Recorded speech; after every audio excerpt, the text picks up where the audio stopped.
পাহাড়, নদী, সাগরের সৌন্দর্য তো অনেকবারই আমরা দেখেছি, কিন্তু শহরের ভেতরেই যখন লেকের পাশে দাঁড়িয়ে শহর দেখা যায়, ওটা একেবারেই অন্যরকম অভিজ্ঞতা। চারপাশে ভিড় আর কোলাহল থাকলেও লেকের ধারে এসে মনে হবে শহরের মাঝেই যেন একটা শান্ত পৃথিবী লুকিয়ে আছে। আজকে আপনাদের দেখাবো সেরকমই এক জায়গা, যেখানে শহরের কোলাহলের ভেতরেও শান্তির ছোঁয়া পাওয়া যায়।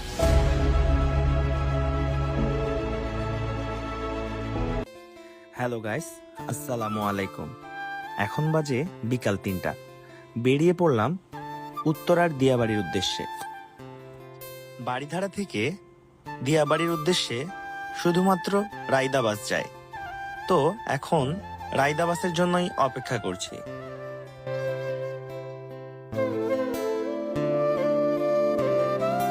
বাসে উঠে জানালার পাশে বসে বাইরের আকাশ আর শহরের বিল্ডিংগুলো ক্যামেরায় ধরে রাখলাম।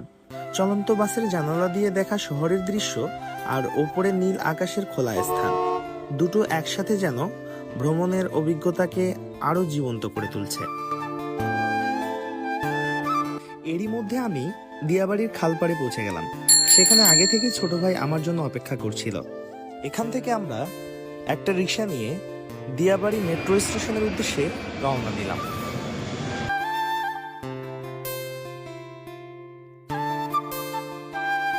কিছুক্ষণের মধ্যেই আমরা মেট্রো স্টেশনে পৌঁছে যাই।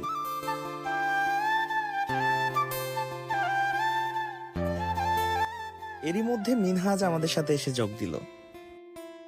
মজার এক কাহিনী শোনো। আমি রাস্তায় ও বলতেছে, ও আমাকে বলতেছে যে ভাই কই আপনি? হ্যাঁ, তা আমি মেসেঞ্জারে লিখে দিছি আমি JAMUNA। ভাই আপনি আসবেন না? মানে আমাকে বের করে দিয়ে আমাকে রেডি হয়ে আছি, আপনি এখন আসবেন না? আরে ভাই আমি যমুনায় মনে করছে। মেট্রো স্টেশন থেকে মাত্র 1 মিনিটের হাঁটার দূরত্বেই পৌঁছে যাওয়া যায় দিয়াবাড়ি লেক পাড়ে। শহরের কোলাহল থেকে হঠাৎই যেন শান্ত এক পরিবেশে এসে পড়লাম। লেকের পাশের হাওয়া আর চারপাশের দৃশ্য মুহূর্তেই মনটা ফুরফুরে করে দিল।